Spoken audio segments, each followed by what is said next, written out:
दूसरी स्थिति आई सर्वांग समता की कि वह आकृतियां जिनके आकार एवं आकृतियों की माप समान हो, उन्हें हम क्या बोलेंगे? सर्वांग सम। सर्वांग सम शब्द का शाब्दिक अर्थ है सभी अंगों का समान होना, और सर्वांग समता को दर्शाया जाता है बराबर और ये अपना लेटा हुआ। ध्यान है, ये काय का है? सर्वांग समता। अब सर्वांग समता हमारी इस क्लास में नहीं है, और उसका ही एक और रूप आ चुका है, वो है समरूप। समरूप की परिभाषा ये है कि वो जो देखने में तो आकृतियां आकर एक समान होती, परंतु उनकी माप समान नहीं होती, नहीं आवश्यक नहीं है, क्योंकि अभी हम बाकी के नियम पढ़ेंगे तो हमारी स्थिति बिगड़ेगी। सर आपने तो बोली थी समान नहीं है, पर जब समान हो गए। इसके अंतर्गत एक नियम और आता है हमारा, सभी सर्वांग आकृतियां समरूप होती हैं, परंतु यह आवश्यक नहीं कि समरूप आकृतियां सर्वांग सम होती हैं। या फिर ये बोल सकते हैं सभी सर्वांग सम आकृतियां समरूप होती है, परंतु इसका विलोम सत्य।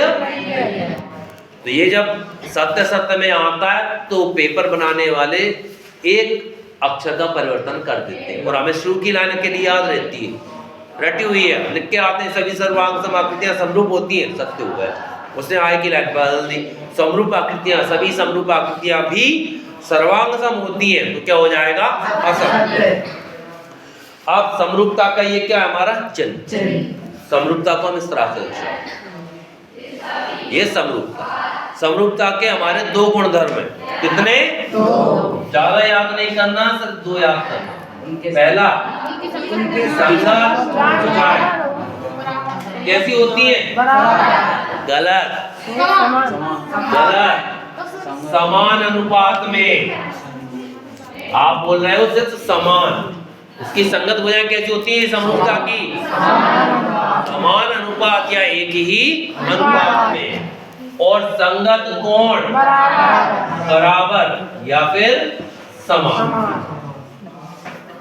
संगत भुजाएं समान अनुपात में, संगत कोण समान होते हैं।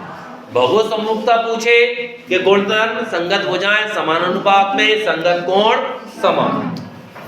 जो हमारे क्या हुआ है? संगत कोण बराबर या समान होंगे, संगत भुजाएं समान अनुपात में एक ही अनुपात में होंगी।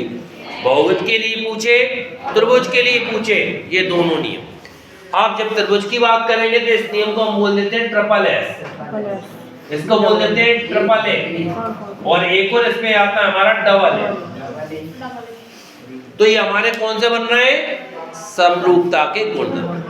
कोई दो पूछेगा, अपन ने तीन कर लिए, triple S, triple A, double A. और यदि भूल जाओ तो ये याद रखना, एस मतलब क्या होता है? साइड, जिसे हम बोलते हैं भुजा। ए मतलब होता है, तो जब भी नियम आए तो इनके आधार पर लिख देना, एस मतलब भुजा, ए मतलब, तो उनके जैसे यहाँ पे लिख दिया एस एस एस, तो भुजा भुजा भुजा समरूपता, संगत भुजाएं समान अनुपात में होती है। ए या को कोण कोण कोण समरूपता, संगत कोण समान होते हैं। डबल ए, यदि किसी दो त्रिभुजों के संगत कोण, दो ही लिखे तो दो कोण समान हो तो त्रिभुज समरूप। ये हमारे समरूपता का हिस्सा आ गया। समरूपता के तीन नियम बिल्कुल रटना है। कौन कौन से रटना भैया? उनके संगत कोण बराबर, उनकी संगत भुजाएं एक ही अनुपात में। चलो, दो है संगत कोण समान होते हैं, संगत भुजाएं एक ही अनुपात में होती है। अगला हमारा जो हिस्सा था वो था आकृतियों का। तीन नियम, यह तीन रिक्त स्थान बनेंगे, सत्य सत्य। इनमें से एक प्रश्न आता ही है। पहला, सभी वर्ग समरूप होते हैं, सभी वृत्त समरूप होते हैं, सभी समबाहु त्रिभुज समरूप होते हैं, सभी समबाहु समरूप होते हैं, सभी वर्ग समरूप, सभी वृत्त समरूप, सभी समबाहु त्रिभुज। इनके अलावा और कोई सभी आकृतियां समरूप नहीं होंगी। ये होंगी सभी, सिर्फ तीन ही है हमारे, और ये हमारा रिक्त स्थान भी है 6.1 में। इन तीन में से या तो कोई एक रिक्त स्थान बन के आता है हमारी परीक्षा में, या फिर कहां पे आएगा? सत्य या असत्य। और सबसे बड़ी गलती होती है समबाहु की जगह समद्वि बाहु लिख देते हैं, और समद्वि बाहु लिख दिए तो क्या हो जाएगा? असत्य। तो समद्वि बाहु होगा क्या? समद्वि बाहु, सभी समद्वि बाहु समरूप होते हैं क्या? असत्य। ये हमारे 1 नंबर की तैयारी होनी चाहिए। यहाँ पे 1 नंबर का हमारा वस्तुनिष्ठ सही हो चुका है यदि हमारी ये सारी चीजें। तो अगला वस्तुनिष्ठ हमारा कौन सा बन रहा है? थेल्स प्रमेय। क्या है थेल्स प्रमेय?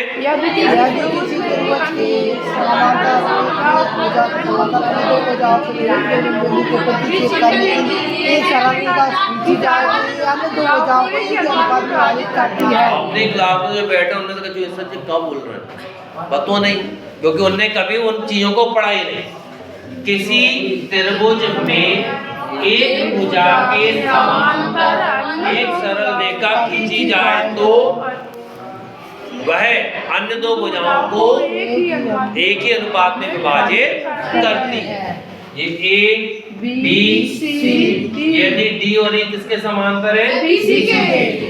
तो हमारी स्थिति होगी कि ए डी बटे डी बी बराबर ए ई बटे ई सी। ये स्थिति क्लियर है हमारा। अब यहाँ से हमारा प्रश्न बनता है। प्रश्न में या तो हमें चित्र दे दिया जाएगा, ये मान लिख के दे दिए गए, ये 2 ये 3, ये हमारा मान दे दिया गया है, ये मान लिया मान हमारा है 5। बोला गया कि अगला मान बताइए। तो हमें क्या करना है? त्रिभुज दिया था, इस लाइन को थोड़ी सी बड़ी कर दो। तो अब क्या हो गया? ए डी बटे डी बी, ए ई बटे ई, ये बटे की लाइन है, मान रख दिए, त्रिक गुणा किया, उत्तर ज्ञात कर लिया। पर जब सवाल आएगा तो क्या लिखेंगे? थेल्स। अच्छा, थेल्स प्रमेय का दूसरा नाम क्या है?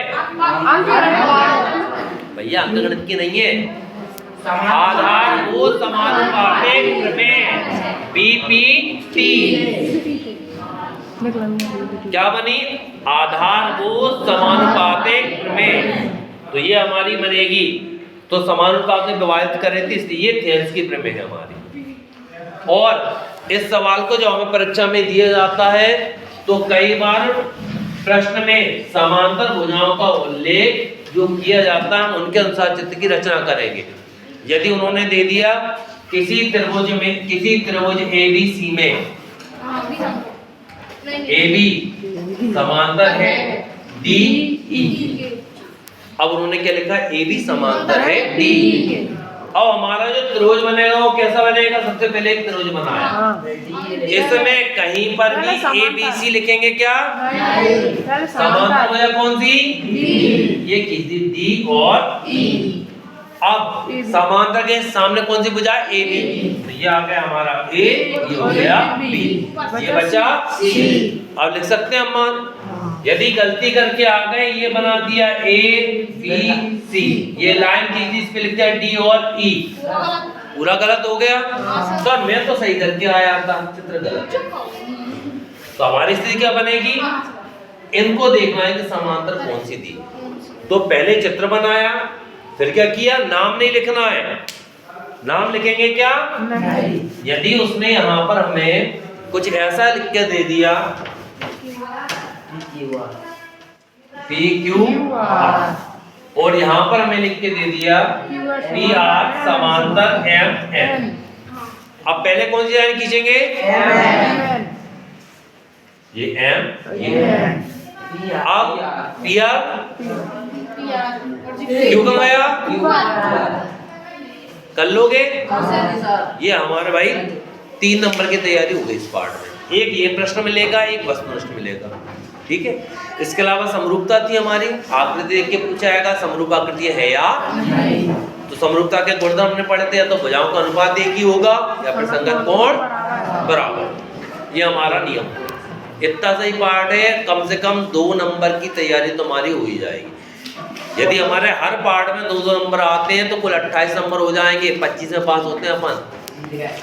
हो गए? तो ये लग गई पार अपनी। आगे गणित पढ़ना है तो थोड़े सवाल और करना पड़ेंगे, और यदि अपन से 25-26 नंबर वाली स्थिति सोच के चल रहे हैं तो इतने में भी हम पहुंचेंगे, ठीक है।